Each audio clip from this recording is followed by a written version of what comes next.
So 7 Stars is our program that focuses on the neurodiverse population. We really focus on skill development with 7 Stars. They may need their daily structure broken down differently than the rest of the kids in the Elevations program. So that's kind of the separation between the two. So there's a lot more redirection, a lot more coaching, so they do get that building up a little bit stronger relationship, that one adult in their life that is their go-to person to help them navigate the day-to-day responsibilities, day-to-day activities. We provide more supervision. The staff ratio is 1-3. The students get more daily, hourly, momentarily intervention from staff. They get more support around taking breaks and having opportunities to avoid some of the overstimulating areas of the day. The team is highly skilled in autism and other neurodiverse areas. Our peers, or the students around us, are also going to be facing some similarities. They also have neurodivergency. Having an entire group that shares enough similarity, that helps us feel safe so that we can start to heal and to start to look at, I've got some differences in the way my brain makes sense of the world around me. Doesn't mean I'm alone.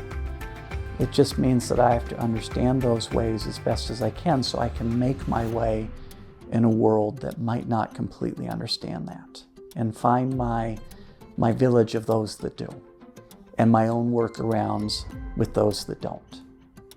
And that's what 7 Stars is attempting to create.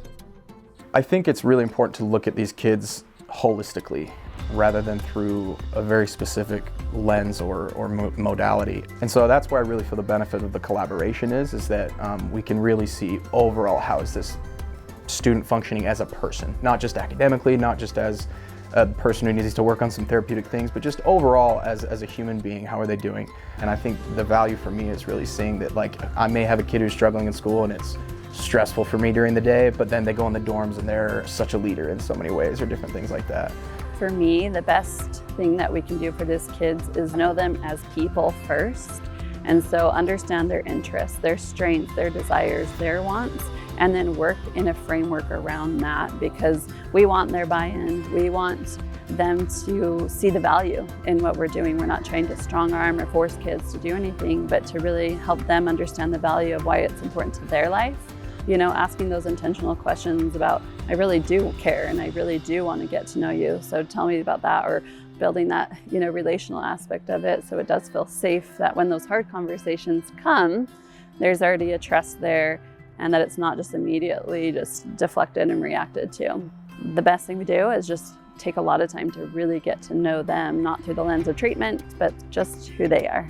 I feel that they are so misunderstood in so many different ways, and they just need like a person who is a good role model to just tell them, like, you have some struggles. That doesn't mean that you as a whole person are a struggle or a screw up or anything, that we can, work on these things, and that there's a lot of hope to have a good, happy, successful life.